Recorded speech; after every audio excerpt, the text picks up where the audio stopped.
Would you like to see the alignments and the aspects we're talking about this week? Well, check out the weekly overview on the funastrology.com YouTube channel. A picture really is worth 1,000 words. Well, welcome back to the Fun Astrology Podcast. Thomas Miller, thank you so much for joining us. We're going to take a look ahead, over the hill today. I thought we would do that in context of everything else that's been going on. And as I'm looking at today's chart, we have that yod back. We've been talking about that yod. It has Pluto and Neptune at the base, connected by the 60-degree sextile aspect. And then the witch's hat, the tall triangular sides that go up to the point. At the point is Mercury and the Sun. That yod has been dancing in and out because of the movement of Mercury and the Sun together, and because typically quincunxes or inconjuncts, the 150-degree side angles, do not have a wide orb. In other words, those two positions at the top, because they're the faster movers, have to be in just the right spot. But I just read that in context of what we had yesterday as big collective transformation. That is the finger of God writing this in the sky. That's the stuff of yods. So when we read astrology like this, that's just one of those little winks, one of those little signatures that you don't want to overlook and don't miss, because that's the universe asking us to pay special attention to this. It's up there with Saturn and Pluto in my book, and Jupiter-Saturn in 2020, those two big aspects that people talked about in the moment, but they didn't talk about them before, and they're not talking about them afterwards. And I think of those three magi at the manger scene in the Bible, where they come and they talk to King Herod and they say, "We saw the sign in the sky." Well, some people say that might have been 3 years after Jesus was born, if you're following the timeline of that narrative. The point is, we tuck these things away and we remember, and then we're the ones that are less surprised when these things unfold. Now, what's ahead of us? I thought we might look over the hill distantly and see what is in store in the future. Well, the next big aspect this week is Thursday, and that's Venus squaring Mars. Obviously, that's another aspect of tension. Then we have a couple of sextiles on Saturday, and the weekend is lighter, so we get at least that reprieve going into the weekend. Next Wednesday, Mercury turns direct. That will help lighten up the energy. But also on that day, Venus is opposite Neptune. That could be a little challenging, especially around love, money, etc., and it could pull the mask off of the Lone Ranger and in some of those areas as well.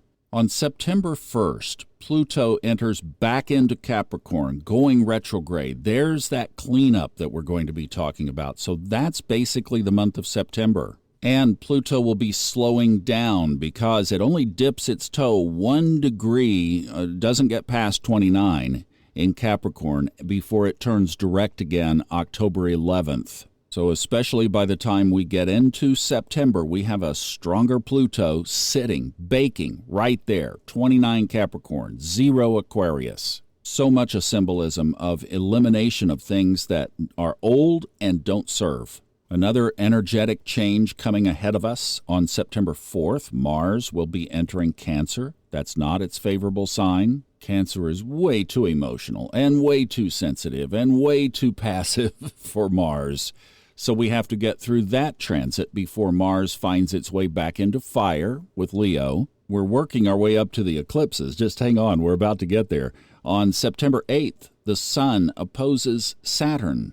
That's going to be an interesting opposition, especially at that time. And that day, if you follow the 21-day moon wobble period, it begins the wobble for this next, what will be a Sun conjunct the south node of the moon. I didn't look the exact date of when that happens, but it would be late September, about 6 days into Libra season. And that's a good point. We have the nodal change coming up. South node will enter Virgo, north node will enter Pisces, and that will happen in mid-January. We had the big Jupiter square Saturn yesterday. In mid-September on the 12th, we have the Sun squaring Jupiter. Then on the 17th, the first of the 2 eclipses, that will be the partial lunar eclipse on the 17th at 25 degrees Pisces. And you know which 2 planets are in Pisces at about that same degree. Saturn and Neptune. So don't think that this eclipse season is also going to be interesting. Then, of course, the second one, the solar, is October 2nd.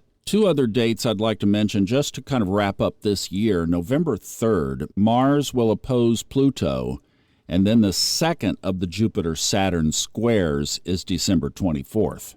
And somewhere in the midst of all of that, the United States is supposed to elect a new president and agree upon that election and get that person inaugurated.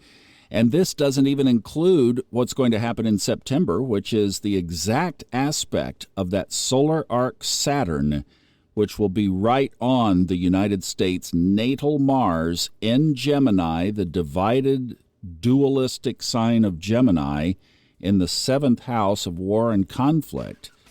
I know you say isn't the seventh house partnership? Yeah, but what happens when a partnership goes bad? Well, that's all to come as well. So those are some of the things ahead of us. We're not out of the woods, but we are going to be navigating this all through our lens of things are shifting and we are moving higher. Would you come go with me? That's kind of the approach, right? So we're going to hold our ground all the way through it. What an exciting time to be alive. It's just amazing. So onward, steady we go, and I'll see you back tomorrow with more. Have a great day. Love you. Bye-bye.